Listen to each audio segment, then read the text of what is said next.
जैसा कि आपको पता है, हमने पिछली क्लास में विज्ञान को सामूहिक रूप में पढ़ा था, लेकिन 11वीं क्लास में पहुँचते पहुँचते यह विज्ञान कई हिस्सों में बट गई, जैसे भौतिक विज्ञान, जैसे रसायन विज्ञान, जैसे जंतु विज्ञान, जैसे वनस्पति विज्ञान, और भी विज्ञान की बहुत सारी शाखाएं हैं।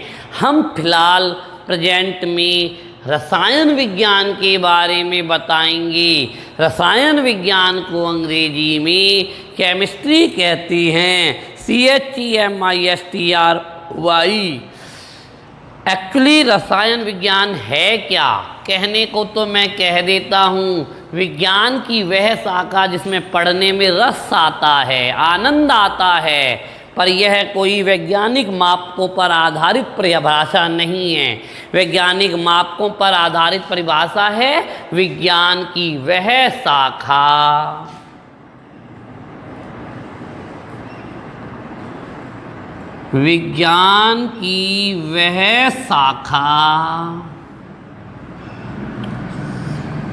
जिसके अंतर्गत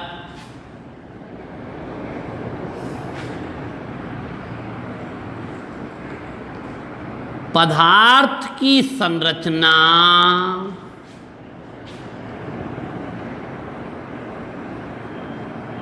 गुणधर्मों,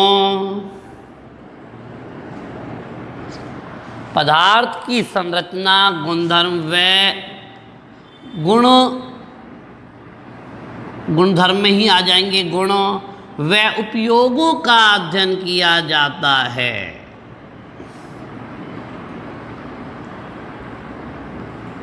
अध्ययन किया जाता है।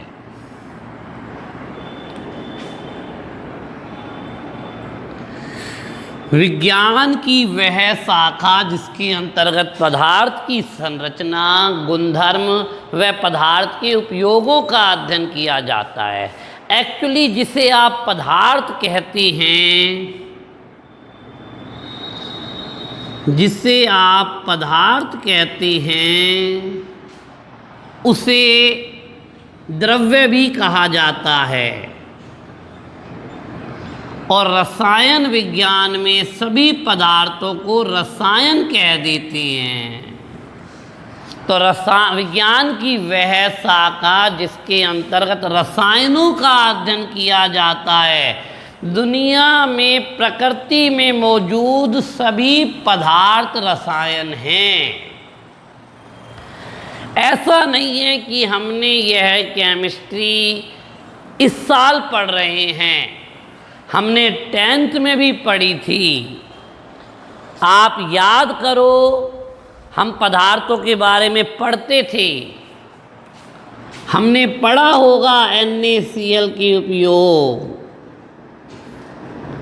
हमने पढ़ा होगा मीठा सोडा का उपयोग, हमने पढ़ा होगा जिप्सम,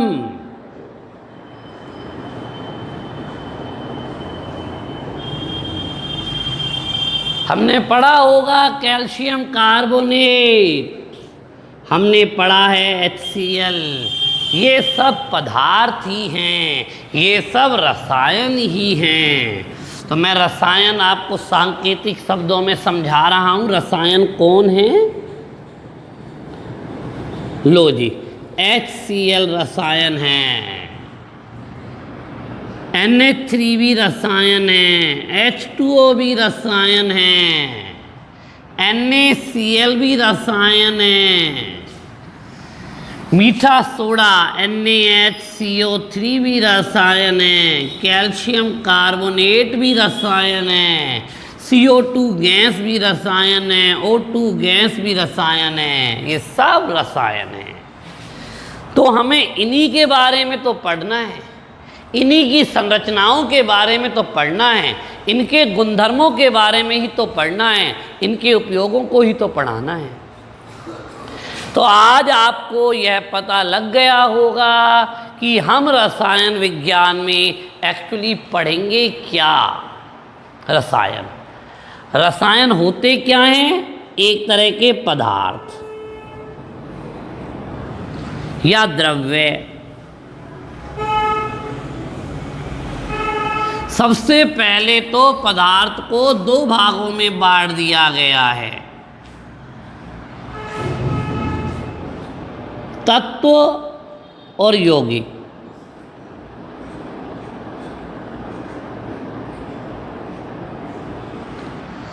उससे पहले एक बात बताता हूं, कोई भी पदार्थ, कोई भी द्रव्य, कोई भी रसायन परमाणुओं से मिलकर बना होता है। जैसे ये HCl कितने परमाणुओं से मिलकर बना हुआ है? HCl का एक अणु, हाँ, H का एक परमाणु और Cl का एक परमाणु, दो परमाणुओं से मिलकर बना हुआ है। NH3 कितने परमाणुओं से मिलकर बना हुआ है? नाइट्रोजन के एक परमाणु और हाइड्रोजन के 3 परमाणु। जल कितने परमाणुओं से मिलकर बना हुआ है? 3 परमाणुओं से, 2 तो H के और 1 O के। NaCl कितने परमाणुओं से मिलकर बना हुआ है? 1 Na और 1 Cl। NaHCO3 कितने परमाणुओं से मिलकर बना हुआ है? 1 Na, 1 H, 1 C और 3 O। CaCO3 कितने परमाणुओं से मिलकर बना हुआ है? Ca का 1, कार्बन का 1 और ये Ca इकट्ठा है कैल्शियम, C और A अलग अलग नहीं है, और 3 ऑक्सीजन, 5 परमाणुओं से। और O2 किससे मिलकर बना हुआ है? दोनों O परमाणु। वे पदार्थ जिनमें एक ही तरह के, इनके एक अणु में एक ही तरह के परमाणु हैं, जैसे O2 में दोनों परमाणु O के हैं तो वो तत्व है। N2 में दोनों परमाणु N के हैं तो वो तत्व है। H2 में दोनों परमाणु H के हैं तो वो तत्व है। Cl2 में दोनों परमाणु Cl के हैं तो वो तत्व है। लेकिन HCl में 2 तरह के परमाणु हैं तो वो यौगिक है। NH3 में 2 तरह के परमाणु हैं तो वो यौगिक है। H2O में 2 तरह के परमाणु हैं तो वो यौगिक है। NaCl भी यौगिक है, NaHCO3 भी यौगिक है। तो आप वर्तमान में हमारी एक बात बहुत आराम से समझ गए होंगे कि तत्व क्या होता है और यौगिक क्या होता है। तत्व क्या होता है और यौगिक क्या होता है। हाँ जी, उच्च स्तरीय कंपटीशन एग्जामों में यह प्रश्न इस प्रकार से आता है।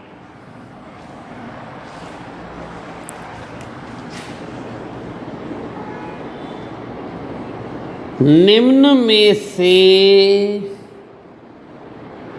यौगिक पहचानिए।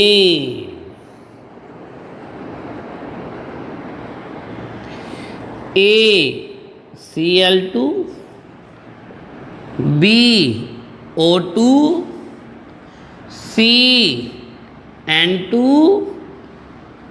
NH3 और DN2। तो बताओ यौगिक कौन सा होगा?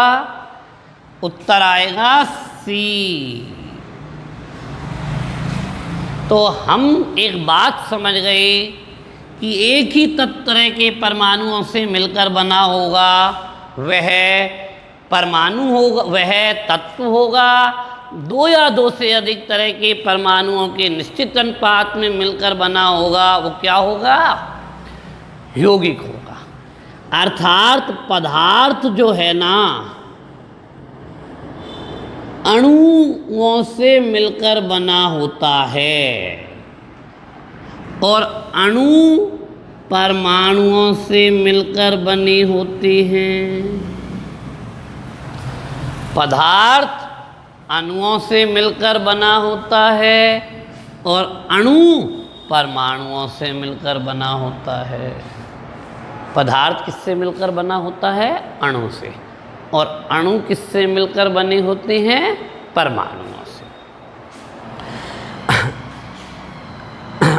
अब क्या होता है, माना ये अणु है, पहला अणु, ये दूसरा अणु ये तीसरा अणु, ये चौथा अणु, ये पांचवा अणु, छठा अणु, सातवां अणु, आठवां अणु, नवां अणु, 10वां अणु। अणुओं के बीच में बल लगता है, उसे कहते हैं अंतर आणविक बल। अंतराण्विक बल भी कह सकते हैं।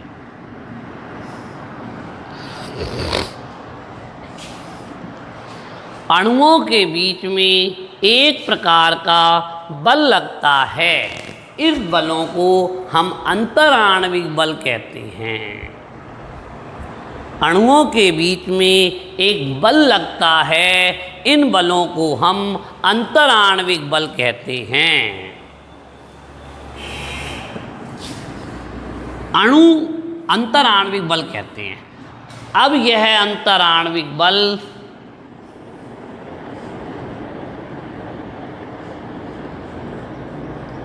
आणविक बल कभी तो दुर्बल होते हैं और कभी ये प्रबल होते हैं।